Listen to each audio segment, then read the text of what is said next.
여러분 안녕하십니까? 7월 25일 금요일 뉴스외전 시작하겠습니다. 오늘은 정치 맞수다로 뉴스외전 시작하겠습니다. 박성민 전 더불어민주당 최고위원, 정광재 국민의힘 대변인과 함께하겠습니다. 어서 오세요. 안녕하세요. 안녕하세요. 강선우 전 여가부 장관 후보자가 자진 사퇴했지만 파장이 가라앉지 않고 있습니다. 특히 정청래, 박찬대 두 당권 후보가 입장차를 드러내면서 강선우 사퇴가 더불어민주당 8위 전당대회 최대 변수로 떠올랐습니다. 먼저 강 후보자 사퇴를 촉구했던 박찬대 후보의 말부터 들어보시겠습니다. 저나 강선우 의원 모두가 이재명 정부의 성공을 최우선 기준으로 삼았던 것 아닌가. 강선우 의원의 결단도 이재명 정부의 성공을 위해서 스스로 결단을 내리신 거고 저도 동료 의원한테 이 어려운 말씀을 드렸던 것도 이재명 정부의 성공을 위해서 이런 의견이 있다는 것을 전달했던 것인데요. 이 박찬대 의원의 발언을 두고 이재명 대통령의 부담을 덜기 위해서 박찬대 후보가 대신 총대를 맸다. 혹은 명심을 호소하면서 뒤처진 당권 경쟁에서 반격의 승부수를 던진 거 아니냐 이런 해석이 나옵니다. 어떻게 해석하세요? 네, 일단은 이재명 정부의 성공을 위해서 본인이 이제 어떻게 보면 당원들로부터 비판을 받을 수 있는 여지가 있음에도 좀 어려운 이야기를 하신 것은 맞습니다. 근데 이게 어떻게 보면 전략이었다라고도 볼 수 있겠지만 하나의 진정성 있는 행보였다라고 저는 생각을 하고요. 근데 결과적으로 봤을 때 이게 전당대회 과정에서 어떤 영향을 미칠 거냐는 좀 두고 봐야 된다고 생각하는 게 사실은 당원들 사이에서도 의견이 조금 갈렸던 문제입니다. 강선우 후보자와 관련해서는. 크게 보면 이제 반반인 거죠. 이재명 정부의 초기 이 정부 운영 동력에 좀 이 강선우 후보자의 리스크가 너무 크게 안 좋게 작용을 한다라고 생각을 하셨던 당원들께서는 강선우 후보자가 좀 먼저 사퇴를 함으로써 대통령의 짐을 좀 덜어주길 바라는 마음이 있으셨던 거고 또 한편에서는 어쨌든 대통령께서 인사권자로서 결단을 내리셨고 그리고 이제 사실은 원래 인사청문 보고서를 재송부를 했기 때문에 사실은 임명 강행을 하겠다라는 대통령의 뜻이 있었던 거거든요. 그렇다고 한다면 같은 민주당 안에 있는 정치인이라면 이런 부분에 있어서 동지의식을 가지고 같이 좀 버텨줘야 됐던 것 아니냐라는 이 두 가지로 갈리기 때문에 사실은 박찬대 의원의 이 행보에 동감하고 지지를 하시는 분들도 있는가 한편 이제 정청래 후보 같은 경우에는 강선우 후보를 좀 감싸셨거든요. 그런 부분에 좀 더 의리가 있다라고 평가하시는 분들도 있어서 이게 과연 어떤 그동안 있었던 전당대회의 흐름에 큰 변수가 될까는 개인적으로는 의문입니다. 왜냐하면 당원들마다 평가가 다르고 그래서 이걸 뭔가 하나의 승부수처럼 쓰기에는 당원들 사이의 평가가 많이 갈려있는 상황이기 때문에 결국 이 후보자들의 진정성을 기반으로 해서 평가하시지 않을까 싶습니다. 그러니까 최고위원님 보시기에는 처음부터 선거 전략을 염두에 두고 했다기보다는 이런 상황에선 이렇게 해야 되지 않겠냐라는 진정성이 우선된 거다 이렇게 보시는 거네요. 맞습니다. 지금. 그리고 후보들마다 사실은 본인이 이제 어필하고 싶은 포인트가 다른 거죠. 이제 정청래 의원 같은 경우에는 당원들과 함께 간다. 그리고 또 이제 힘들 때 나는 동지를 지킨다. 이런 이미지를 좀 보여주고 싶으셨던 것 같고 이 박찬대 후보 같은 경우에는 대통령의 성공을 위해서 내가 이제 판을 깔고 거기에서 돌을 맞거나 비판을 받는 일이 있을지라도 대통령 편하게 일하시라라는 마음으로 내가 이제 좀 희생을 하겠다. 이런 포인트를, 그러니까 대통령을 위하는 마음을 세일즈 포인트로 삼고 싶으셨던 것 같습니다. 대변인 어떻게 보셨어요? 사실 민주당 당대표 경선이 전체적으로 국민들께 많은 관심을 받지 못했던 게 사실입니다. 민주당 지지하는 분들과 당원들에게는 여러 흥행 요인이 있었다라고 보겠지만 아무래도 누가 되든지 이재명 대통령과 가까운 사람이 될 것이 뻔하기 때문에 별다른 관심이 없었는데 그중에서도 그러면 진짜 찐명이 누구냐 이런 경쟁을 하고 있었던 거잖아요. 그런데 지금까지는 큰 변수 없이 정청래 후보가 일방적으로 앞서 나가는 형국이었습니다. 이것은 많은 정치 전문가들이나 민주당 내에서도 상당히 의외의 결과로 받아들이고 있었거든요. 사실 원내대표를 직전에 했었기 때문에 박찬대 의원이 굉장히 선전할 것이다라는 의견이 많았음에도 불구하고 지금까지 나타난 득표율만 놓고 보면 정청래 의원이 많이 앞서가잖아요. 이렇다 할 변수가 없었는데 완전히 두 후보 간의 차별점을 보이는 계기가 된 거죠. 강선우 후보자의 이 논란을 두고 정청래 후보자는 앞서 박 의원님 말씀하신 것처럼 흠결이 좀 있어도 같이 가자는 쪽이고 박찬대 의원은 이렇게 문제가 되는 후보는 이재명 대통령의 국정 운영에 부담이 되기 때문에 정리하고 가자는 입장으로 간 것 같아요. 이것에 대해서 저는 그래도 어떤 반전의 계기를 마련하지 못했던 박찬대 후보에게는 하나의 변수가 생겼다는 측면에서는 추격의 계기는 될 수 있겠다 이렇게 평가해 봅니다. 의도했건 아니건 간에 어쨌든 반전의 계기가 될 수도 있지 네. 않겠느냐 이렇게 보시는 겁니다. 두 분 다 말씀을 하셨는데 이제 둘 다 친명 후보인데 별 차이가 있겠어라고 했는데 강선우 후보자에 대해서는 좀 달랐죠. 앞서서 최고 위원님 말씀을 하신 것처럼 정청래 후보자는 한 커뮤니티에 이렇게 적기도 했습니다. 동지란 이겨도 함께 저도 함께하는 것이다. 비가 오면 같이 비를 맞아주는 것이다. 인간 강선우를 인간적으로 위로한다. 이렇게 얘기를 했습니다. 그러니까 두 분 다 보시기에 박찬대 후보는 명심, 정청래 후보는 당심, 강성 당원들을 좀 겨냥했다. 이렇게 차별화된다 이렇게 봐야 됩니까? 그렇죠. 뭐 사실 입장을 놓고 봤을 때는 분명히 소구되는 층이 좀 다를 거라고 생각을 합니다. 뭐 앞서도 제가 이제 당원들의 뭐 여론을 조금 전해드렸는데 이게 보기에 따라서는 특히 당원들의 입장에서는 뭐 대통령께 부담이 되는 게 이제 초반부터 있어서는 안 된다. 이건 정리하고 가자라고 생각을 하셨던 분들 같은 경우에는 뭐 박찬대 후보의 어떤 진정성을 좀 더 크게 평가를 하실 수도 있는 상황이고 그게 아니라 어떤 민주당 내에서 우리가 함께 이 부분을 좀 지켜가야 됐던 것 아니냐. 그래도 좀 같은 편에 서서 뭐 응원을 해주고 또 지켜가는 부분이 더 바람직하지 않았느냐. 일종의 이제 동지 의식을 좀 강조하시고 그것을 중요하게 보시는 당원들 입장에서는 사실은 뭐 정청래 의원의 진정성이 좀 더 크게 효과를 볼 수 있는 부분이 있는 거죠. 그래서 이게 네, 뭐 하나의 변수가 될 수는 있다라는 이제 말씀을 정광재 대변인께서 해주셨지만 이게 얼마만큼의 큰 어떤 판도를 바꿀 만한 일이 될 것이냐에 대해서는 제가 좀 미지수다라는 말씀을 드리는 겁니다. 왜냐하면 말씀드렸듯 당원들 사이에서도 의견이 조금 나뉘었던 문제였기 때문에 이거를 명확하게 어떤 객관적인 지표로 어떤 입장을 취했던 후보가 유리하다라고 볼 만한 객관적인 근거는 없는 상황이에요. 그걸 뭐 표집해 볼 수도 없는 상황이기 때문에 조금 이 원샷 경선이 이제 남아 있어서 그때 한번 좀 보시면 되지 않을까 싶습니다. 두 분 다 말씀을 하셨지만 앞서서 대변인 말씀하셨잖아요. 예상보다 정청래 후보가 많이 앞섰다라고 말씀을 하셨는데 1차 지역 순회 경선 때 많이 앞섰습니다. 한 25%포인트 정도 앞섰으니까 많이 앞섰다고 볼 수 있는데 이제 폭우 때문에 8월 2일에 말씀하신 대로 한 번에 원샷 경선을 하잖아요. 그런데 그때는 이제 권리당원만 있는 게 아니라 대의원 투표도 있고 국민 여론조사도 있잖아요. 그러면 이게 변수가 될 수 있다? 어떻습니까? 뭐 여러 변수가 될 수 있겠죠. 예. 전 국민 여론조사에서는 지금의 그 권리당원 조사와는 다른 여론이 형성돼 있을 거라고 보고 있습니다. 대의원들도 마찬가지고요. 근데 지금 정청래 후보자, 그러니까 의원이 본인의 이 메시지를 강성 지지자들이 읽으라고 낸 거예요. 동지란 비를 맞아도 같이 맞는 것이다. 이기도 같이 이기고 저도 같이 진다. 이거 좋은 일 할 때 그런 얘기죠. 독립운동하고 항일투쟁할 때 동지라는 말 정말 좋죠. 그러나 나쁜 일 하고 있는 사람을 무조건 감싸는 그것을 과연 동료의식이다? 또 동지라는 이름으로 감쌀 수 있는 겁니까? 지금 강선우 전 후보자를 둘러싼 논란은 사실 이재명 대통령의 국정 운영에도 굉장히 부담이고요. 민주당 자체에도 부담이 될 수 있는 요인인데 본인과 가깝다는 이유만으로 흠결이 있는 사람의 흠을 지적하지 못하고 그래도 우리는 같은 편이다. 이렇게 좋게 넘어가려고 하는 순간 공적인 영역에서의 작동은 되지 않는 거거든요. 지금 정청래 의원은 공적인 영역에서 정치를 하고 있는 분인데 이 강선우 전 후보자를 둘러싼 부적절한 논란에 대해서도 같은 편이기 때문에 무조건 감싸겠다라는 태도를 보이는 것에 대해서 민주당 지지하시는 분들은 과연 어떤 생각을 갖고 있을까? 정말 좋은 말이죠. 항상 동고동락하자. 그 좋은 일 있을 때 그러면 너무 좋겠지만 이렇게 다른 사람이 나쁜 일로 가려고 할 때 그 친구에게 대해서 진심 어린 조언을 할 수 있는 그게 진짜 동지고 친구 아닌가요? 어떻습니까? 이 발언에 대해서 당원 게시판에 여러 의견이 있는 걸로 알거든요. 네, 최고위님 네, 어떻게 뭐, 보세요? 그러니까 제가 앞서도 말씀드렸듯이 이제 보시기에 따라서는 네. 그래도 그런 어려울 때나 뭐 힘들 때나 같이 가는 것이 맞다라고 생각하시는 분들 입장에서는 이런 정청래 후보의 메시지가 소구력이 있었겠죠.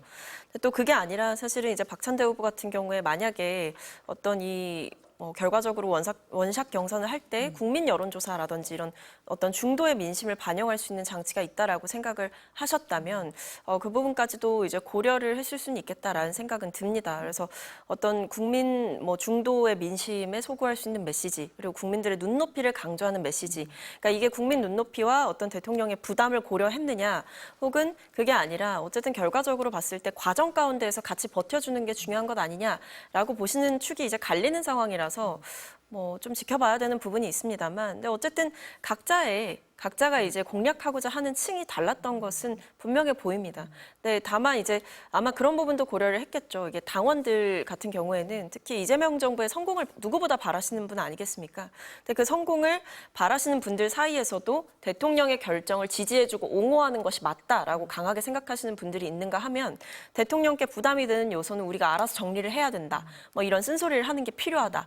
박찬대 의원의 진정성을 믿는다. 이렇게 보시는 분들도 있기 때문에 각자가 이제 보여주시고 싶으신 모습 그리고 강조하고 싶으신 진정성이 다른 것 같습니다. 근데 결과적으로 보면 사실 강선우 후보자의 리스크는 이 정권 초기에 안고 가기에는 좀 부담스러웠던 면이 있는 것은 사실입니다. 저도 좀 우려를 했던 것이 대통령의 결단은 이제 재송부를 요청을 하셨을 때는 존중을 해야 된다라고 생각하는 입장이었지만 내심 좀 걱정스러웠던 것은 어떤 추가적인 의혹 제기가 있으면 이것은 임명을 강행한다라고 하더라도 대통령께 큰 상처로 남을 수 있는 부분이기 때문에 지금이라도 어쨌든 자진 사퇴가 결정이 되고 그 뒤에 이제 조속하게 후임자를 적합한 인물로 찾겠다라고 한 대통령실의 입장을 봤을 때 이 부분은 이제 여기서 정리가 되는 것이다. 그래서 아까 원샷 경선 날짜를 이제 말씀을 해주셨는데 8월 2일이거든요. 사실 지금 이 문제는 어떻게 보면 지금은 굉장히 커 보이지만 또 남아있는 기간 동안에 어떤 일이 터질지는 모르는 것이기 때문에 어떤 상황에 따라서 당심이 바뀌고 민심이 바뀌고 이럴지는 좀 더 지켜봐야 될 것 같습니다. 결과적으로 누가 될 것 같냐고 물어보면 대답을 안 하실 것 같은데요. 저는 대답을 하지 않겠습니다. 어떻습니까? 어쨌든 네. 정치적으로 흥행이 네. 되려면 네. 후보 간의 경쟁이 본격화돼야 됩니다. 그런데 두 후보가 처음부터 어떤 얘기를 했냐면 정청래 후보는 이런 얘기를 했던가요? 고등학교 졸업한 이후에 친구라고 얘기할 수 있는 사람이 누구가 있을까 했더니 박찬대를 나는 친구라고 한다고 했고요. 끝까지 페어플레이 하자고 했는데 결국에는 이 레이스가 본격화되다 보면 이렇게 정치적 의견을 달리하는 부분이 등장하게 되는 겁니다. 뜻밖의 강선우 후보자 논란이 그 계기가 됐다고 생각하고 지금 정청래 후보 측에서는 박찬대 후보 측이 일종의 강선우 후보자 사퇴에 앞서서 사퇴하는 것이 좋다라는 정치적 메시지를 낸 것을 두고 자기 장사한 거 아니야? 라는 식으로 굉장히 불쾌해한다는 이야기가 들리잖아요. 저는 이게 굉장히 중요한 포인트는 될 것 같습니다. 그래서 그동안 이재명 대통령이 당대표 시절에는 본인이 지지하고 싶었던 후보자에 대해서 굉장히 적극적으로 메시지를 던졌죠. 김민석 후보자 왜 이렇게 표가 안 나옵니까? 그러니까 다음 경선 때부터 바로 2등까지 올라가는 거잖아요. 지금도 제가 생각하기에는 이재명 대통령은 내심 박찬대 전 원내대표를 당대표로 하고 싶은 마음이 있겠지만 지금 대통령으로서 그런 메시지를 던질 수가 없는 상황이잖아요.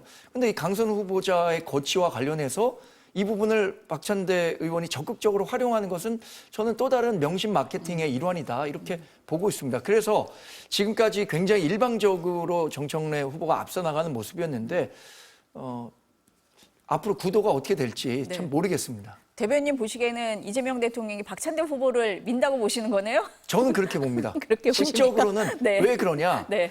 아무래도 정청래 후보가 그동안 해왔던 정치의 행보는 컨트롤 불가능한 부분들이 있단 말이에요. 그리고 중도 진영에서의 비호감도 역시 굉장히 높죠. 반면에 박찬대 후보는 위기관리라든가 본인의 자기관리 이런 것에 대해서 다른 여타 민주당 정치인보다는 잘해왔던 정치인이라고 평가받고 있거든요. 그런 위기관리 능력 측면에서는 이재명 대표는 당연히 박찬대 전 원내대표가 당을 맡아서 안정적으로 운영하는 것을 선호하지 않을까? 그럼 저뿐만 아니라 많은 정치 전문가들도 그런 이야기를 하고 있더라고요.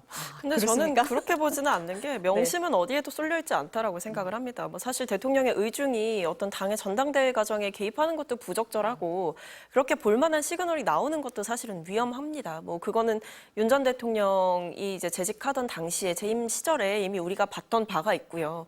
그런 전철을 밟지는 않는다라는 말씀을 분명하게 드리고 사실 대통령실 입장에서는 누가 되든 괜찮다라는 생각을 하실 겁니다. 왜냐하면 두 분 다 같이 합을 맞춰본 경험이 있는 분들이고 뭐 사실은 노선 면에서도 우리가 친명이냐 비명이냐를 구분하는 게 의미가 없을 정도로 이미 뭐 최고위원으로 같이 합을 맞춰본 정청래 후보가 있고 그 외에도 원내대표로 합을 맞춰본 박찬대 후보가 있는 겁니다.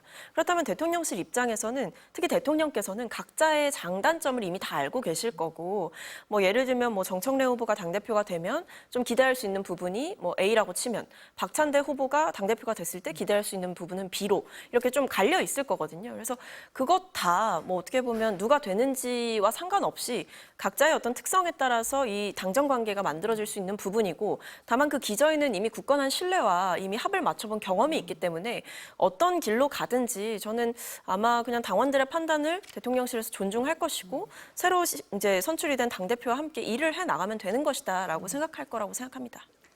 모범답안 같은 생각이 드는데요. 네. 네. 국민의힘에서는요. 그런데 강선우 후보자 논란을 좀 돌파고 이렇게 생각하는 면도 있는 것 같습니다. 국회의원직도 사퇴해야 한다라면서 강 의원에 대해서 징계안을 제출했는데 필요하다 이렇게 보시는 겁니까? 원래 내부 분열을 치료할 수 있는 가장 큰 좋은 방법은 외부의 적을 만들어서 내부의 단결을 촉진하는 거죠. 저는 뭐 비단 우리 당의 최근의 위기를 넘어서기 위한 전략의 일환이 아니라 강선우 후보자가 남긴 우리 사회에 남긴 트라우마가 있다고 생각합니다. 그게 국민적 상실감이 굉장히 컸죠. 2017, 18년도에 이게 미투 운동이 시작되면서 우리가 성인지 감수성이 굉장히 높아졌잖아요.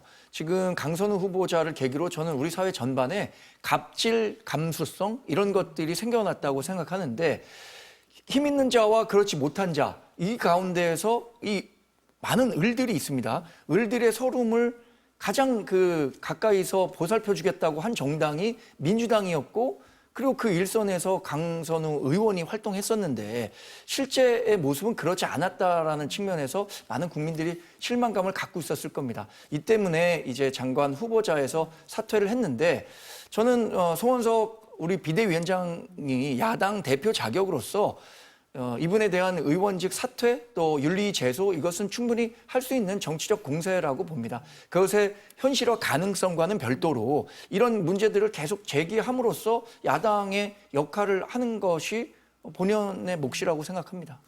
근데 저는 뭐 국민의힘이 굉장히 좀 건수를 잡아서 좀 신난 듯한 모습을 보여주는 거는 좀 과하다라는 생각이 드는데요. 물론 뭐 비판을 하는 것은 이해할 수 있습니다. 뭐 여야 할 것 없이 어떤 갑질이라던가 이런 부적절한 행위에 대해서는 비판을 받아야 되는 것이고, 그리고 강선우 후보자께서도 이제 어쨌든 본인이 올린 입장문을 보면 성찰하면서 살아가겠다라는 이야기를 하시면서 본인의 거취를 스스로 정리하신 거 아닙니까? 그렇게 정치인이 이제 스스로에 대한 의혹에 대해서 좀 책임을 지고 입장을 정리를 한 거예요. 그럼 여기서 어느 정도는 이제 정리를 해야 되는 겁니다. 사실은 장관 후보자로 가는 과정 가운데서 이런 비판과 의혹이 일었고 거기에 대해서 결과적으로 공직에 가지 않고 장관 자리로 가지 않고 자진 사퇴를 했기 때문에 그리고 국민들께 죄송하다라는 말씀을 드렸기 때문에 사실은 지금 상황에서 국민의힘이 이 부분을 더 물고 늘어지는 것은 뭐 예를 들면 윤리위제소라든지 의원직 박탈을 주장한다든지 이런 부분들은 사실 이재명 정부 초기에 이 국정 운영 동력을 최대한 훼손시키기 위한 정치적인 공세라고 보여지고요. 그리고 아이러니하게도 이제 송원석 비대위원장 같은 경우에는 과거 이제 본인이 개표 방송 시청하던 날에 본인의 자리가 없다라는 이유로 당직자를 이제 폭행하게 되면서 탈당을 하고 복당하는 일이 있었던 인물입니다.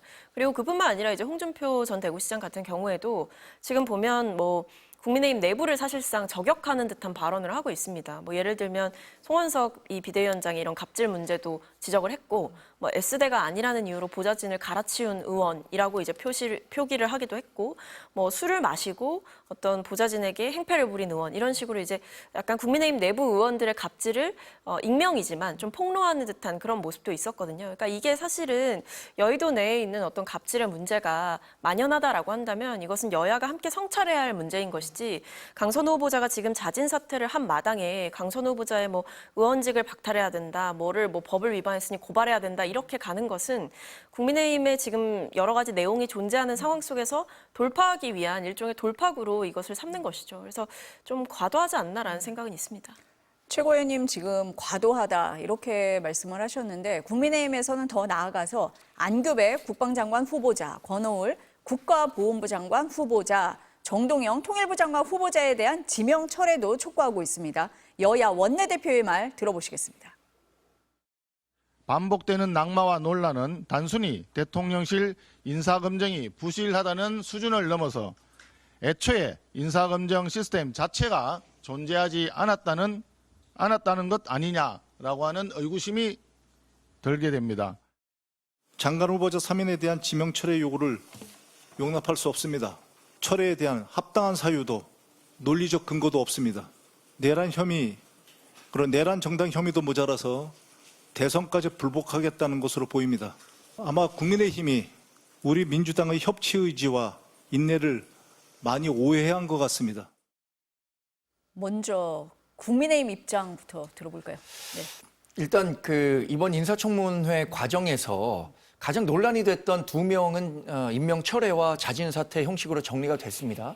그동안 국민의힘은 선택과 집중이라는 전략에 따라서 가장 문제가 된 2사람에 대해서 집중 포화를 했던 거죠. 결과적으로 2사람의 임명은 이루어지지 않았습니다. 그렇다면 그 이후에 문제가 되는 사람들에 대해서도 계속해서 문제를 제기할 필요가 있다고 생각하고요. 전 특히 안규백 국방장관 후보자, 국방위원회에 오랜 활동을 하면서 전문성은 충분히 갖고 있다고 생각합니다만 국방장관이기 때문에 이분에게 요구하는 것은 우리가 병적증명서 하나만 공개하라는 것이었어요. 병적증명서 공개는 그렇게 어려운 일도 아닙니다. 근데 그것을 요구하는 이유는 병적 가운데 이제 원래 18개월이어야 되는데 22개월인가요? 더 오랜 기간 했는데 오랜 기간 할 수 있는 사유는 몇 가지 안 된다는 거예요. 탈영과 영창과 같은 그 군대 내에서의 중요 행위가 있었다는 것을 의심해 볼 수밖에 없거든요. 그런데 이 부분과 관련해서 즉각적으로 공개하지 못하는 것은 이것을 스스로 자인하는 격이 아닌가라는 생각 때문에 부적격자라는 판단을 하고 있는 거죠.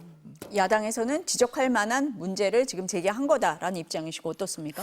근데 좀 지금 상황에서 지명 철회 요구를 이제 계속한다라는 거는 과하다고 생각합니다. 왜냐하면 일단 이 3명의 후보자에 대해서 의혹이 일었던 것은 맞지만 청문회 과정에서 어느 정도 소명이 됐고 그리고 사실 그것이 결정적으로 낙마해야 할 사유가 될 만큼 중대한가에 대해서 저는 굉장한 의구심이 있거든요.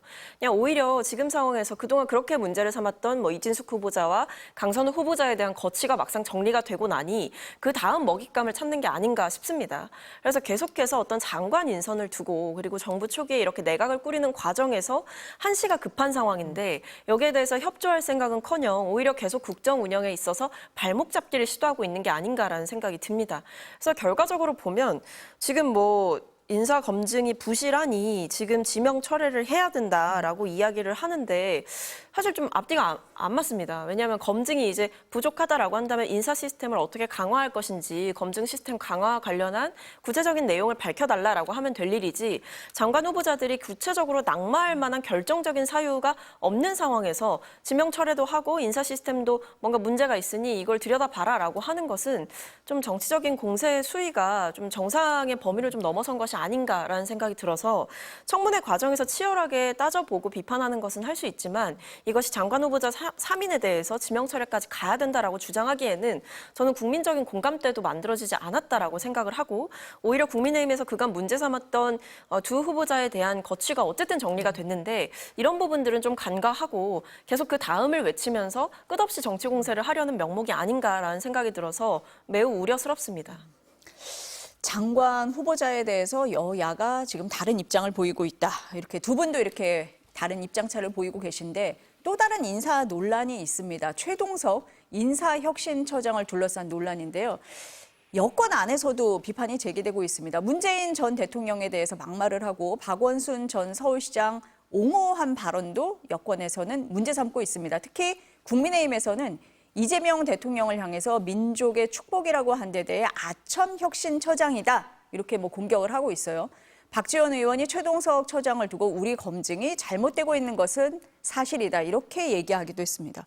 먼저 최고위원님 어떻게 보세요? 이 사안은. 근데 저는 그 최동석 인사혁신처장께서 처음에 이제 임명되셨을 때만 해도 뭐 국민의힘 측에서 그동안 이제 최동석 처장이 이재명 대통령에 대해서 좀 칭찬했던 멘트들을 가져와서 이렇게 뭐 아부하고 아첨하는 사람이 되면 되겠느냐라고 이제 지적을 하실 때는 사실 동의하기는 좀 어려웠습니다.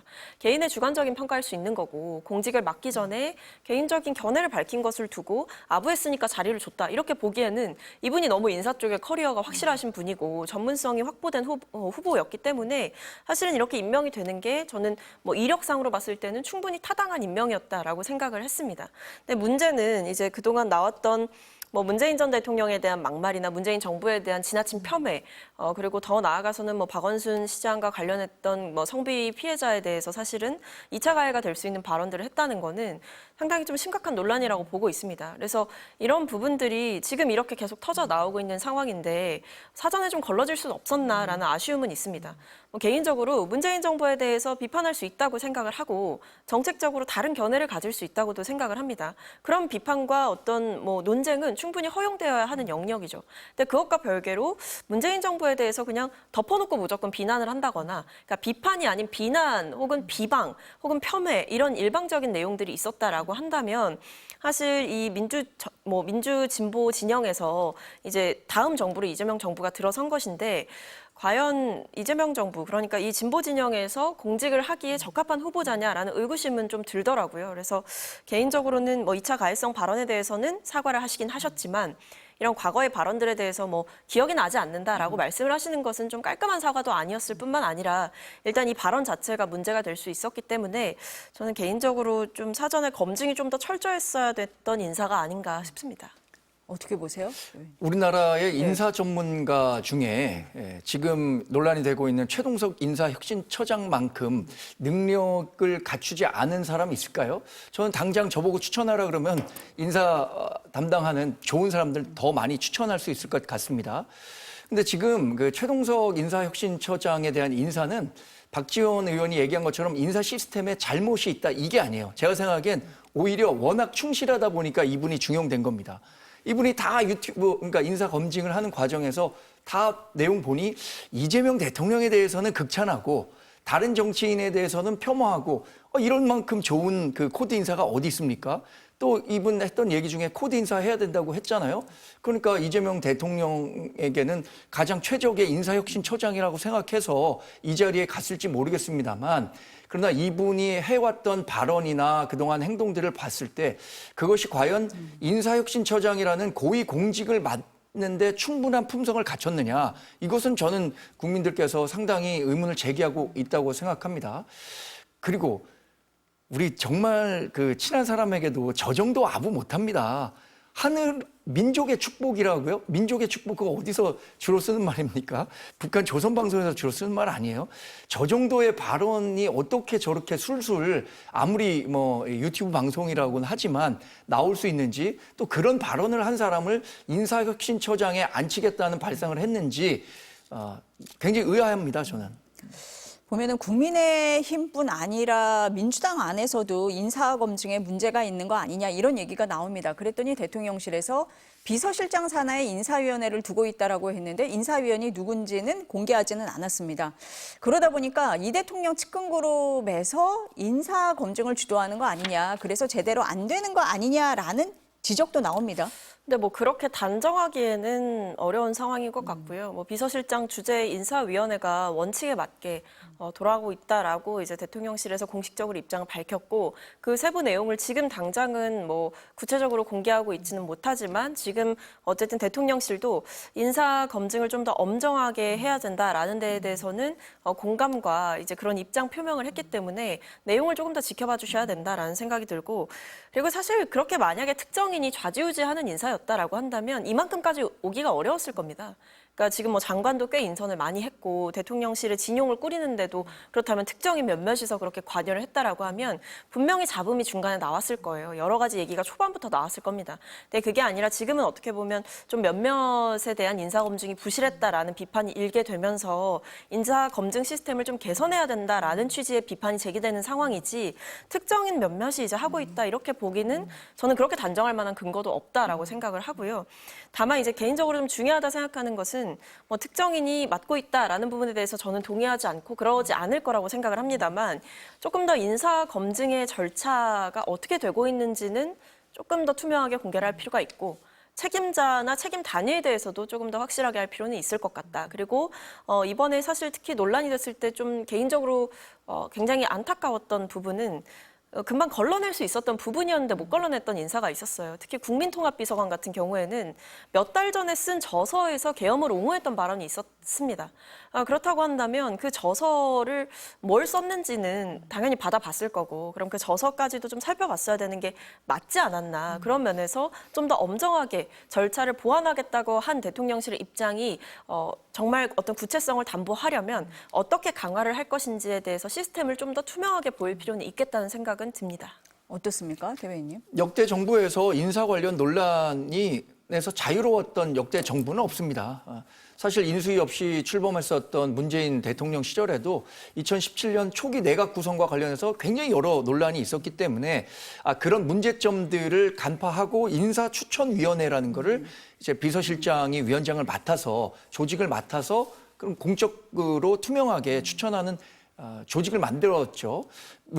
윤석열 정부 시절에는 인사수석이 없어지고 민정수석에서 검증 기능을 없애고 법무부의 인사정보관리단을 만들어서 집행을 했던 거죠. 네.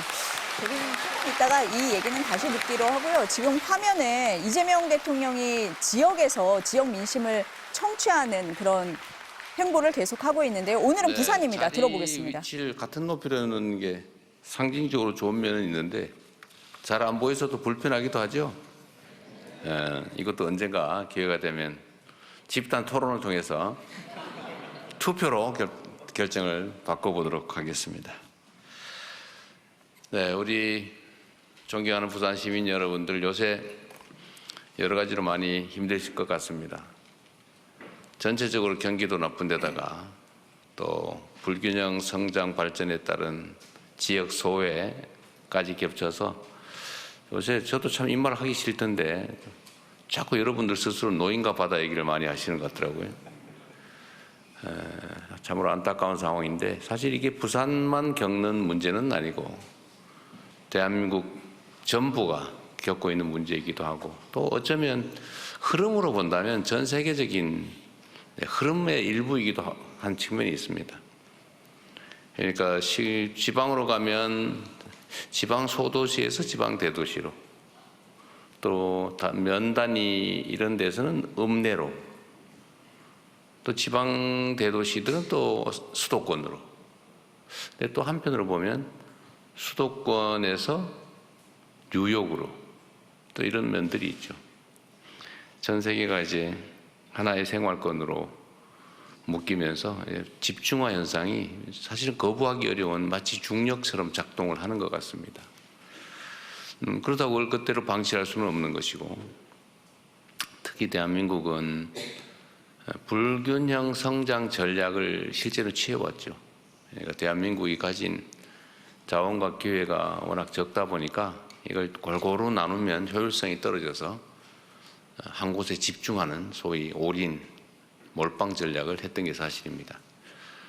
지역으로 하면 서울 수도권에 집중했던 측면이 분명히 있고 또 뭐 산업 경제 정책으로 보면 몇몇의 기업들을 골라서 거기에 이제 자원과 기회, 역량, 정책을 집중했기 때문에 소위 재벌 문제가 생겨나기도 했고 어찌 보면 우리 개개인들 속에서도 특정 계층, 특정인들이 마치 특권층처럼 특별한 지위를 누리는 게 당연한 것처럼 여겨지기도 했던 것 같습니다.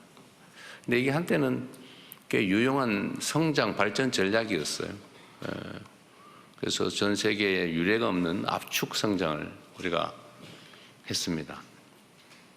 그리고 그 속에서 민주화까지 이뤄내서 식민지에서 해방된 나라 중에 유일하게 민주화와 산업화를 동시에 이룬 나라로 전 세계에 각광을 받고 우리가 또 세계인의 주목을 받고 선망의 대상이 되기도 했습니다. 작년에 좀 어처구니 없는 일로 좀 훼손되긴 했지만 전체적인 대한민국의 위상은 신속하게 회복이 돼서 여전히 유지되고 있기는 합니다. 그런데 대한민국은 보면 이제 그 일극 체제, 집중화 전략, 또 불균형 성장 전략이 한계에 다다른 것 같습니다. 모든 게 수도권 일극으로 몰리다 보니까 수도권은 미어 터지고 과밀해서 죽을 지경이고 지방은 없어서 죽을 지경이 됐죠. 소위 소멸 위험을 겪게 됐습니다. 이제는 이제 균형 발전이라고 하는 게 정부의 시혜, 배려, 좀 어려우니까 도와주자 이런 차원의 문제가 아니고 대한민국이 지속적으로 성장 발전하기 위해서는 피할 수 없는 국가 생존 전략이 됐다고 생각이 됩니다. 그래서 이번 새 정부에서는 그간의 정부들도 특히 이제 민주정부는 균형 성장에 또는 균형 발전에 많은 노력을 기울여 왔습니다만 그렇게 국민들이 만족할 만한 획기적 결과까지는 이르지 못한 게 또 현실이기도 합니다. 그래서 이번 정부는 이전과는 좀 다르게 국가의 자원 배분이나 정책 결정에서 균형 발전 전략을 국가 생존 전략으로 격상시키고 어쨌든 자원 배분, 정책 결정에서 지방과 균형을 맞추는 수준이 아니라 지방에 인센티브를 주는, 지방을 더 우대하는 전략으로 가야 비로소 약간의 균형을 되찾을 수 있겠다는 그런 판단을 하게 됐습니다. 말로만 하는 게 아니라 실제로 집행을 해야 되기 때문에 그 첫 번째로 아마 이 중에 주민등록 번호에 따라서 미리 이미 받으신 분도 계시겠지만 민생 지원, 또 소비 쿠폰 지원에서도 수도권보다 지방을 더 많이 지급하는 걸로 정책 결정을 해서 실제로 여러분도 약간의 작은 금액이지만 실효적인 정책 효과를 느끼고 계시죠? 액수가 너무 작아서 별거 아니긴 합니다만 그러나 국가의 기본적인 재정 배분에서 앞으로는 아예 이걸 원칙으로 당연한 것으로 만들어 가려고 합니다. 그뿐만 아니라 이제는 국가 정책 결정, 정책 판단에서도 특별한 방안을 찾아야 되는데 그 중에 하나가 예를 들면 김경수 지방시대위원장이 지금까지 주력했던 것처럼 부울경 메가시티, 동남권 메가시티를 만든다든지 또는 충청권 메가시티처럼 어쨌든 지역이 좀 광역화해서 좀 경제적 또는 사회 발전의 중심적 역할을 할 수 있게 하는 게 필요할 것 같습니다.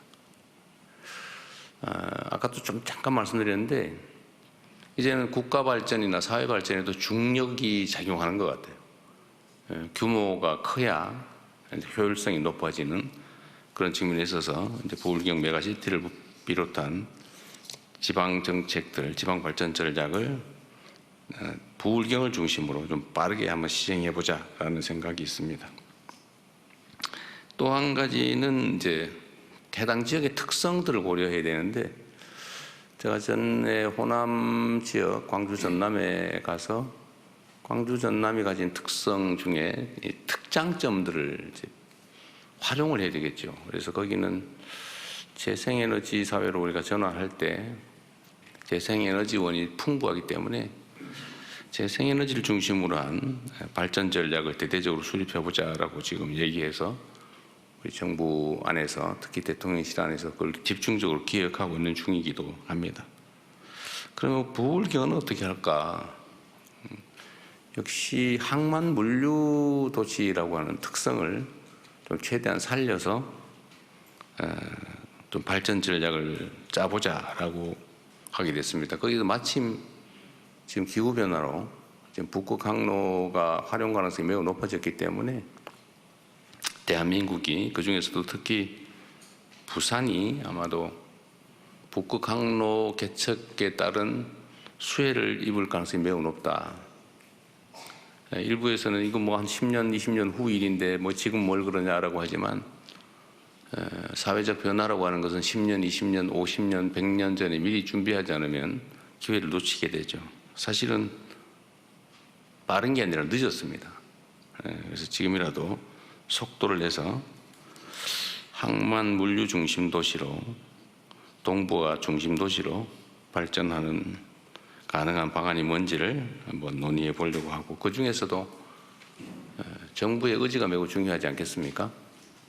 역시 우리는 정치적 무슨 얘기를 하면 다 선거 지나면 다 잊어버리고 빈말하고 그런 게 습관이 돼가지고 제가 뭔 얘기를 해도 안 믿더라고요. 근데 저는 좀 달라요. 한다면 하죠.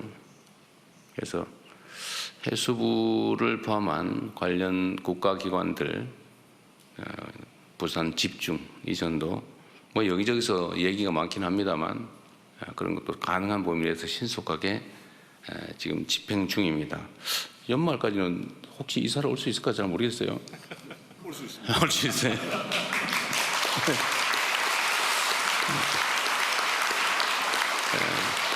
역시 행정에는 속도가 중요하죠. 네, 뭐 그래야 하는 것 같죠.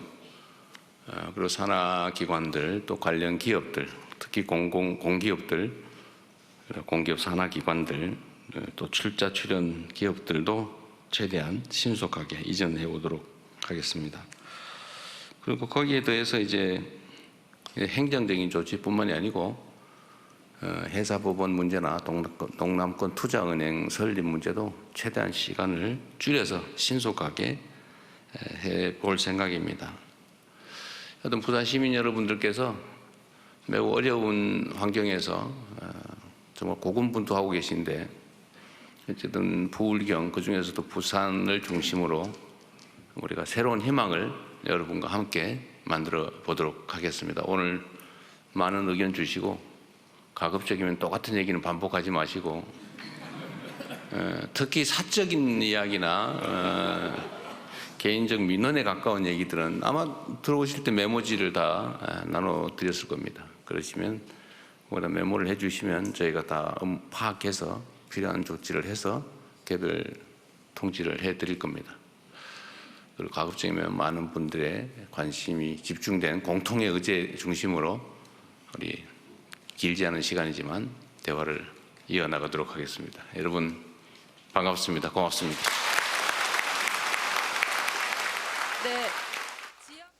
네, 지금 보신 화면은 이재명 대통령의 부산 타운홀 미팅이었습니다.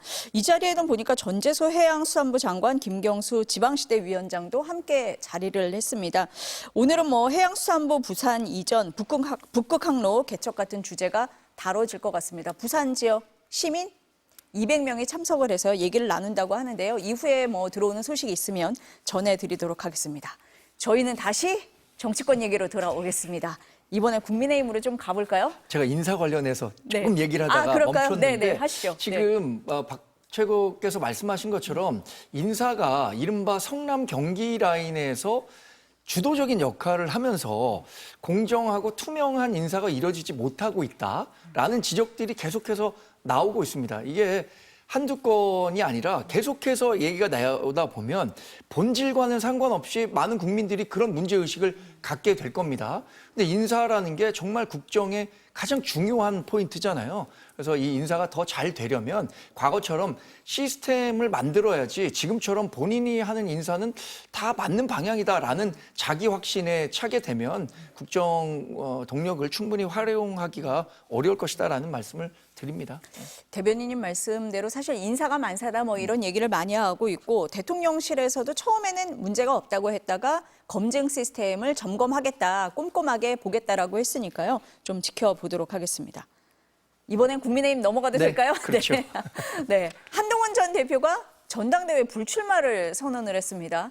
전한길 씨 입당을 비롯해서 탄핵에 반대했던 사람들의 목소리가 커지니까 이번에 좀 피해가는 거 아닌가 이렇게 보는 시각도 있는 것 같은데 그렇습니까?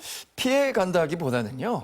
2보 전진을 위한 1보 후퇴 아닐까요? 그동안 비대위원장으로 2023년에 처음 정치권에 발을 들인 이후에 계속해서 본인을 소진해왔죠. 그리고 지금의 당내 구도가 이른바 반탄, 찬탄 이 구도가 굉장히 그 공고화되면서 한동훈 전 대표가 이번 당대표 선거에 나오게 됨으로써 그 구도가 오히려 공고화되는 것이 우리 당이 앞으로 나가는데 그 부담이 된다면 이번에는 참여하지 않고 다음번 행보를 모색하는 것이 더 좋겠다라는 정무적 판단을 했을 거라는 생각이 들고요. 이 출마와 관련해서 여러 사람들로부터 많은 의견을 들으신 걸로 알고 있습니다. 실제로 다양한 조언들을 하는 사람들을 저도 목격했고요. 근데 그 가운데 하나는 한동훈 전 대표가 갖고 있는 정치 시간표에서 과연 지금이 이 국민의힘을 본인이 원하는 정도로 바꿀 수 있는, 그러니까 개혁과 혁신을 할 수 있는 최적기냐라는 판단에 대해서는 많은 분들이 다음에 더 좋은 기회가 있을 수도 있지 않겠느냐라는 조언을 하신 것 같아요. 그 한동훈 전 대표가 어떻게 판단을 했는지는 모르겠습니다만 조언을 한 사람들은 그런 이야기를 많이 한 걸로 제가 취합했습니다. 한동훈 전 대표가 안 나온다고 하니까 그러면은 이번에 김문수 후보가 되는 건가? 뭐 이런 말씀들 많이 하시던데 어떻게 보십니까? 아무래도 지난 5월 3일 대통령 경선 때 김문수 후보가 한동훈 후보를 앞서서 최종 후보가 됐었고 지난 5월 3일에 있었고 8월 22일에 당대표를 뽑게 되니까 시간이 뭐 한 4개월 정도밖에 지나지 않은 거잖아요. 그리고 6월 3일 대선을 위해서 김문수 후보를 당선시키기 위해서 도왔던 당심이 여전히 당 전반에 많이 남아있을 거라고 생각합니다. 그런 측면에서는 상당히 유리한 구도에 있는 것은 사실이겠죠. 어떻게 보세요? 근데 일단 김문수 후보가 지금은 압도적으로 좀 유리해 보이고요. 왜냐하면 지금 기본적으로 전당대회 룰 자체가 뭐 결국에는 8대2로 가는 거 아니겠습니까? 그러니까 당심 8, 민심 2라고 하면 아무래도 당내에서 좀 조직력을 갖고 있고 그리고 친윤 주류 세력들이라든지 아니면 뭐 윤 전 대통령을 옹호하는 인사들이 유리하다라고 봐야 되는 국면이겠죠. 그래서 저는 뭐 한동훈 전 대표가 개인적으로는 출마를 할 거라고 생각을 했지만 이번에 이제 불출마 결심을 한 걸 보니 좀 현실적인 계산을 한 게 아닌가 싶습니다. 이제 전당대회에 나와서 떨어지게 되면 그 뒤에 또 다른 선거를 도전할 때 사실은 약간 흠이 좀 생길 수도 있는 것이고 이게 계속 나와서 계속 떨어질 수는 없는 거거든요. 이게 떨어질 때도 있겠지만 또 붙을 때도 있어야 되는 건데 계속해서 뭔가 이제 뭐 이번 대선 경선에서도 사실은 잘 안 됐고 그런 뭐 연속적인 그 탈락의 경험을 쌓는 게 정치인 한동훈에게는 좀 과한 리스크가 될 수 있다라는 현실적인 판단도 한 것 같고 그러다 보니까 오히려 그냥 탄핵 찬성파들의 연대를 만들어가는 과정에서 정치적인 존재감을 드러내겠다라는 생각을 하는 것 같은데 사실 그것도 어떻게 보면 무대 뒤편에서 일을 하겠다라는 것과도 같은 말이기 때문에 조금 더 정면에서 나설 수 있는 용기가 부족했던 것은 아닌가 싶습니다. 두 분이 지금 말씀을 하실 때 탄핵 찬성파, 반대파 이렇게 말씀을 하시는데 지금 당권 도전을 선언한 분들을 뭐 저희가 굳이 나눠 본다면은 반탄 진영에서는 김문수 전 장관, 장동혁 의원이 있을 것 같고 찬탄 진영에서는 조경태 의원, 안철수 의원이 있을 것 같고 주진우 의원은 제가 잘 모르겠어요. 중간지대 정도 이렇게 분류할 수 있을 것 같습니다. 안철수 의원은 보니까 오세훈 서울시장도 만나고 유승민 전 의원하고도 만나잖아요. 조경태 의원은 개혁 후보 단일화해야 된다 이런 얘기를 했는데 앞서서 대변인님이 김문수 후보가 그래도 지금은 좀 유리하지 않냐라고 얘기를 했습니다. 그러면은 이 개혁파들이 연대를 한다. 그러면 새 구도가 어떻게 됩니까? 글쎄 뭐 아직까지 전반적인 당원 구성을 놓고 보면 5월 3일에 있었던 그 전당대회 결과가 8월까지 작동할 가능성이 크다고 보고요. 물론 그 개혁연대라는 큰 틀에서 지금 뜻을 같이 하는 다양한 정치인들이 연대할 가능성은 있다고 생각합니다. 저는 한동훈 전 대표가 이번에 출마는 하지 않지만 그 개혁의 목소리를 내고 있는 주자들에 대해서는 일정 정도 지지의 메시지를 낼 가능성도 있다고 보고요. 앞으로 우리 당이 가야 하는 방향에 대해서는 지금 말씀하신 것처럼 5명의 지금 유력 후보 가운데 가장 뭐 혁신과 쇄신의 속도와 방향에서 많이 앞서가 있는 후보는 조경태 후보고요. 그 반대편에 있는 후보는 장동혁 후보일 텐데 저는 일단 뭐 어느 정도의 절충점은 필요하다고 생각합니다. 혁신은 하루아침에 이루어지는 것이 아니죠. 혁명은 하루아침에 이루어질 수 있지만 혁신은 하루아침에 되는 게 아니거든요. 보수의 가치는 또 그 전통적인 가치를 지켜가면서 개선해 나가는 거잖아요. 그런 측면에서 지금 그 주진우 의원이 얘기했었던 절충점 정도도 상당히 의미가 있다고 봅니다. 어떤 거냐면 인적 쇄신 필요하지만 지금 당장 할 수 없으니 과거 전 정권에서 활동했었던 사람들, 전 정권 실패 또는 탄핵 과정에서 국민적인 신뢰를 잃어버린 사람들은 적어도 다음 선거까지는 모르겠지만 지금 지도부에 있거나 아니면 당 전면에서 활동하지는 않아야 한다라는 백의종군 선언 이런 것들이 어떤 절충점이 되지 않을까라는 생각도 해봤습니다. 어떻게 보세요? 최고위원님은 이 새 구도 어떻게 보십니까? 일단 지금 상황에서 찬탄파에서 좀 유의미한 흐름이 만들어지고 있다라는 생각은 들지만 결국에 현실적으로 봤을 때 이렇게 찬탄파의 연대가 만들어진다라고 하더라도 당내의 벽을 넘을 수 있느냐 그게 핵심이겠죠. 그러니까 정치적인 세력화를 한다라고 해도 그게 뭔가 정말 당내에서 무언가를 바꿀 만한 힘과 권력을 얻지 못한다라고 한다면 공허한 그 메아리에 그칠 가능성이 높아 보이고요.